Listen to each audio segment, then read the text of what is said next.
Why are barefoot shoes so expensive? It's a really good question, and I get asked it a lot, especially by the missus. The whole point is that they do use less material, so why would they end up costing more? To find out, I'm going to speak to as many barefoot brands as I can, but first I am actually going to check to make sure they are more expensive, because no matter how many comments I get about this on YouTube, you shouldn't believe everything that you see on the internet. First, I need to know how big this price discrepancy is. So I analyzed the average recommended retail price of a pair of trainers from the big 5 shoe manufacturers in the USA, using live data from the web and including their full product range with the exclusion of limited edition outliers. Then I did the same thing for the big 5 barefoot shoe companies, and it turns out that the answer might not be what you thought, because although there was a lot of variation in price between the different brands, particularly in the big 5, they averaged $113 across the entire product range, with the barefoot shoe companies averaging $122. $9 is pocket change, it's hardly a smoking gun. So then I thought, well, maybe the difference is based on what people are actually buying. So I adjusted all of these numbers to look only at the most popular product by sales volume from each company this year. And while the midpoint for barefoot shoes did increase a little bit to $125, the big 5 saw their average sales shoot up to $149. At first, that didn't make sense. There's got to be something that I'm missing. So to find that out, I leveraged all 10,000 of my subscribers and emailed every shoemaker I could find.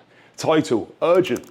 Why are shoes so expensive? Surprisingly, even with their massive sales numbers and teams, none of the big 5 got back to me. But I did hear back from every single one of the barefoot shoe manufacturers, 2 of which were even happy enough to jump on a recorded call so we could find out exactly what goes into making these shoes and why people perceive them as being more expensive. So Stephen, thank you for taking the time to join me on this call today. To kick things off, on a product level, is there a reason barefoot shoes are being perceived as more expensive? The perception one is the part that confuses the crap out of me, because people will look at a $150 Nike shoe and go, well, it's, Nike shoe, of course it's $150. And then they look at an $80 shoe from, us, for example, and go, why is it so expensive? It's like, wait, what? You can go to whatever discount store wherever you live and find a $10 or $15 or $20 shoe. It's either like that because it's made badly, or it's made with, cheap parts, or it's made millions at a time. Because again, there's an economy of scale. The more of something you make, the less expensive it can be, but isn't always. There's a perceptual thing too. There's some people who will only buy a shoe that's $20 less. There's some people who will only buy a shoe that's really expensive. So our Aqua Cloud shoe to my left, there's a very large fashion company that is making almost that exact same sandal now. Ours is $45. Theirs is $900. There are some fashion influencers saying, don't buy the $900 one, get the same thing for $45 from Zero Shoes. Some people will not do that. They will only buy the $900 one. You can find whatever you want. Now, that said, what people don't understand, first of all, they have a misunderstanding of what it costs to make a shoe. So for many companies, not all, the actual cost is of just making the shoe itself is about 25% of the suggested retail price. And they go, well, then why don't we get the rest of the savings? Well, slow down, Sparky. Then it costs money to get the shoe from the factory to you. Well, then why aren't they giving me a discount? Whoa, again, slow down, Sparky. They're not going to sell every one that they make. There's a lot of inefficiencies in the manufacturing process. Oh, I forgot. We have an office with lights and air conditioning and employees who need insurance and all these other things to keep the company going. When you put all that together, the actual profit to actually the people who make the most arguably are the retailers. The manufacturers or the companies like ours, the brands, are making the least. If we don't charge the right amount, we're out of business. After hearing that from Zero, one of the biggest and most tenured barefoot shoe brands, I was very curious to hear what a small brand might think. Some of you might know Bahe after I reviewed their Revive shoe on the channel, and as a company that manages to make both cushioned and non-cushioned shoes, I thought they might be able to shine a light on the true cost of manufacturing. Alex, thank you for joining me today. Is there a significant cost difference to manufacture barefoot shoes compared to normal shoes because of durability or material savings? We're probably quite a unique brand to answer this question because we have a more cushioned style and then we have a more barefoot style shoe. And so I can hold them up to compare. And also what's kind of useful for this comparison for us is they're literally the same materials on the upper and the lining, same material on the midsole and the outsole. So we literally know on a breakdown level how the costs vary. And for us, it's extremely similar, the price, because the only difference really is so this is the midsole layer, this is the foam layer. So this is on a more cushioned shoe. There's just a little bit less material in thickness. So overall, the actual consumption is pretty similar. So for us, the cost price is basically the same. You have to make sure the shoe is durable enough to account for being used in a different way, and therefore, that kind of eats up any savings you might have had from less material. And how about when it comes to dealing with the factories? The factories are used to doing things a particular way. It's not this way. And they don't want to change because it's expensive to do so. You have to retrain people.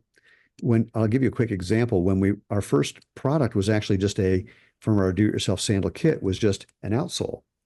And so we worked with some of the top outsole manufacturers in the world, and they gave us product that was inconsistent, wrong weights left and right, heavier, larger ones weighing less than smaller ones, which doesn't make sense.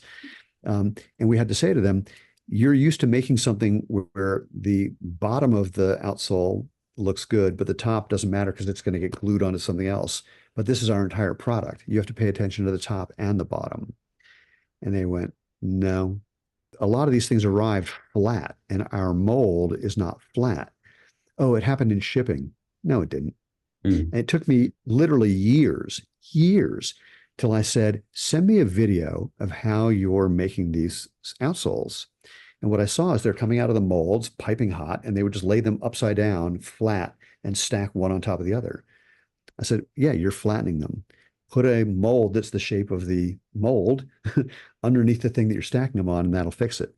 Well, we don't want to do that. Well, but that's the only way to make the product correctly. It took me years to get them to do that. We often will send a design to our factory for a new product, and it comes back with all these components that we didn't ask for that are anti-barefoot. And they just assume that we're idiots and didn't know to ask for those things. So that's challenge number one. Challenge number two to work with factories is they have minimum order quantities, because the expense is in the setup time to get everything ready to go. Yeah. After that, it's just like churns out. The more you can make, the cheaper they can be. It's also hard to find a good factory when you're a tiny company, because why would they waste their time on you when they have other brands that are, just churning and churning and churning. We've been very lucky that from a very early on, we had good factories, and as we continue to grow, better and better and better. And now we're working with some of the top factories in the world. But as a smaller company, that that doesn't happen. What do you think, Alex? Is the marketplace set up for new innovative brands? We're not starting at nothing in the shoe world, are we? There's lots of reference points out there. So whether that's like looking at, you don't reinvent a lace from square one. You don't reinvent materials. You kind of look around for that, and you'll look for solutions, because there's so many either other brands that have gone before you and done good things. There might be bits in this shoe and bits in this shoe you can refer to and say, okay, I like that, but I want to change it a little bit, or you can work directly with the material supplier. So there's definitely lots of reference points, lots of expertise, but equally there's the industry is very much set in its way. And if you speak to manufacturers or second tier manufacturers that make the materials or the outsoles, they're like, this is how things are done, this is how it should be. So there's that kind of constant battle of, well, why should it be done like that? Should it be shaped like this? Should it be that stiff? So yeah, there's a lot that goes before you, but definitely there's also resistance to that change. So you have to be quite firm on what your direction is with it. It is a challenge for sure. Like on our shoes in particular, there's quite a few elements that really contribute to the cost. So like the grounding element, we're using like metallic thread, which is extremely expensive. We have to use a different compound of the rubber to make that conductive. there's also more process as well as the extra materials. There's like that embroidery process. There's a different a piece of webbing that goes through the midsole, so that's another process that's manual. So all these things kind of add up, and there's lots of factors that go into price. There's the material cost, obviously, but then also the labor cost. So both of those things really increase because of this. Another thing is like the sustainability side of it. So like some brands will market that as their main feature of the brand, right? Like we're a sustainable brand. I think it's a tough sell in a lot of ways. Like I think there's lots of different approaches to it, but for us, it's like we think this is right. This is what we would want to do as people and as brand owners. We don't shout about it loads because I think it, you can't have a million messages as a brand. Like I think our message really is like we're trying to do shoes that are better for people for holistic health through grounding, through these more anatomical barefoot type shoes, and they're sustainable. But like it's not like the first thing we shout about. But when we do apply the principles of trying to be as sustainable as possible to every part of the shoe. So it's having like a high percentage of natural rubber in the outsole. We use sugarcane in the midsole. We use maize in the insole. We have organic cotton laces. We use recycled materials. So all these things also add up, and it's like those costs have to go somewhere. So we try and absorb it as much as possible, but then we've got to try and work out that balance between a sale price and like what works for us as a brand to be able to gradually progress and grow. And that does seem to be a repeated theme across the barefoot industry. These smaller companies, including Zero, still put people and the environment first. And even though they weren't able to participate in a recorded call, Vivo Barefoot, which shares the top spot with Zero, have created an entire webpage explaining in detail the true cost of sustainability, from B Corp ranking to the research and development costs for new materials and regenerative footwear, which I will link down below this video. And when I spoke to him, Alex made a really good point. But before we hear from him, if you are liking this video so far, make sure to hit that like button and subscribe to the channel for more barefoot content. So Alex, what's it like for you as a smaller manufacturer? For us as a brand and an importer of goods, there's no incentive to do things more sustainably. There's no reduction in duty by doing something that's recycled or plant-based. Like there's just nothing. So like if we wanted to just purely make more profit, we would use the cheapest, most like unethical materials, get the product in cheaply, and then sell it for a higher margin. So it's really on like the brand to make the decisions that are right for them. And then, consumers that care, it's really important, but I appreciate it's really difficult for them because they just don't have a lot to go on. So, the brands that have a vision for why they want to do a barefoot shoe, like they want to help people to reconnect with nature and, to be a healthier person. So all that sort of thing, that aligns with let's work better with the planet. Let's use materials that are better. Let's use processes that are better. So I think the brands at the higher end of the price in the barefoot space are because their visions align with sustainability practices, which happen to cost a bit more. Realistically, somebody is paying a price if something is cheap. So whether that's like the material suppliers down the line, whether it's the people actually doing the work in the manufacturing facility, like if you're getting something cheap, someone's not getting paid the right amount down the line, or you're skimping on the material quality or sustainability. So going back to the initial question, why are barefoot shoes so expensive? Yeah, it's a really interesting question. I mean, I think there is probably a big question, like, is it the case that they're more expensive? I think that there's certain brands that are. Like, I know that we would be at the higher end of that because of the things we've talked about in terms of grounding elements, trying to be more sustainable, trying to have high performance materials. Other brands, I mean, like Vivo are going to be an obvious one. They're relatively expensive, but they're high quality shoes. And so I think what we see is there's a few brands that are more expensive, but there are more now who are maybe on Amazon and that sort of thing, which are cheaper.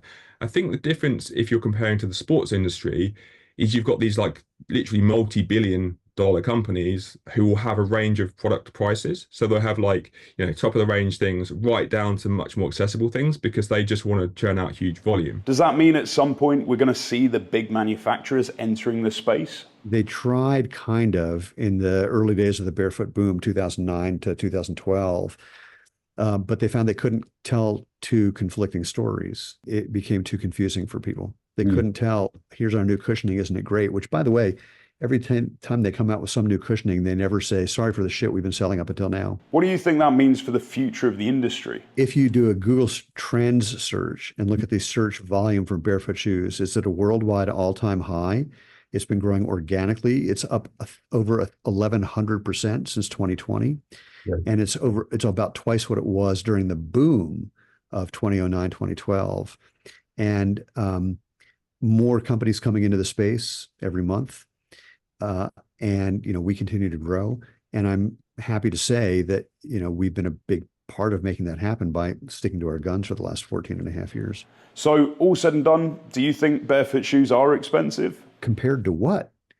And if they show me what they're comparing to, it's like, you just showed me a flip-flop that you got at Old Navy for $5 because it's their loss leader. It's actually not even a loss leader. Those things cost pennies. Compared to a highly technical hiking boot. What are you talking about? So if someone shows me something that's comparable, I'm all ears. And there may be other reasons that something's less expensive than ours by some amount. But again, the net cost, the lifetime cost, is probably going to be in our favor. I have a snarky line. If you want barefoot shoes to be cheaper, buy more of them. Because it really is true that the combination of economy of scale and more players creating a more competitive environment is the kind of thing that can bring prices down. Not always, because again, there are inflationary forces, et cetera. We do have to keep the lights on. There are a lot of factors, but as the category gets bigger, there will be more opportunities for making products that are, let's say, more entry level, both on a price point and a functional point for people. We're just not there yet. Well, you heard it here first. Thank you both to Alex and Stephen for taking the time to jump onto this video and share their view of their brands. I'd love to hear what you think watching this from home. Has it reshaped your opinion of the cost, or do you still think that barefoot shoes are too expensive? Make sure you let me know down in the comments section below. As always, thank you so much for watching. I look forward to seeing you again in another video very soon.